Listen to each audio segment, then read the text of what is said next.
ซิ่งวันนี้มีสินค้าโมเดลใหม่มาเสนอโมเดลใหม่2016 JOY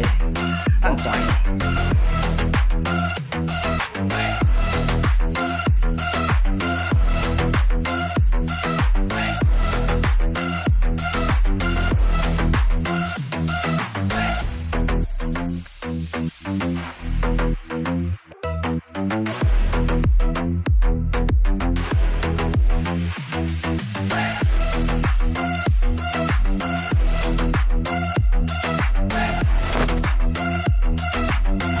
โมเดลใหม่2016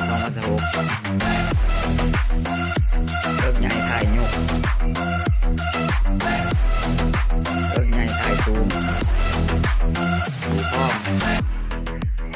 พ้องงานพ้องระนาดพ้องหัวขาวบ่ญาติเนาะ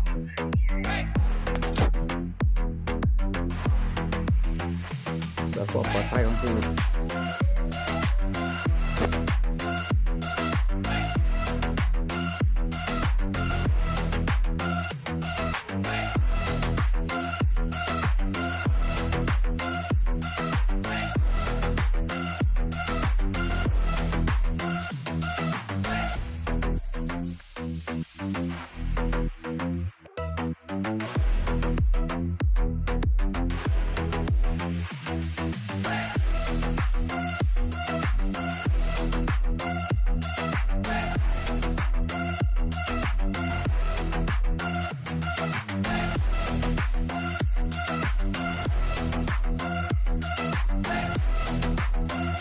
ล่ำนี่ก็เป็นช่วง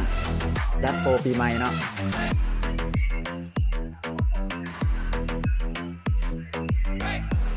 จัดโปรปีใหม่ลูกค้าเป็นทั้งลูกค้าเป็นทั้ง FC ติดตามมาหลายปีเลยเนาะที่คอมเมนต์ทักทายอยู่ตลอด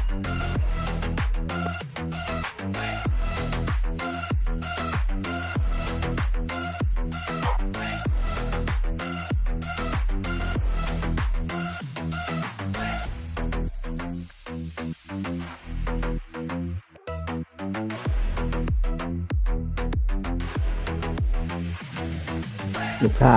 เป็น FC เนาะที่ติดตามมานานก็เลยจัดโปรให้เลยปีใหม่ถือว่าแถมในพายมูลค่า700 บาทรักเซลแถมให้บ่ได้แต่ความเสียใจเนาะ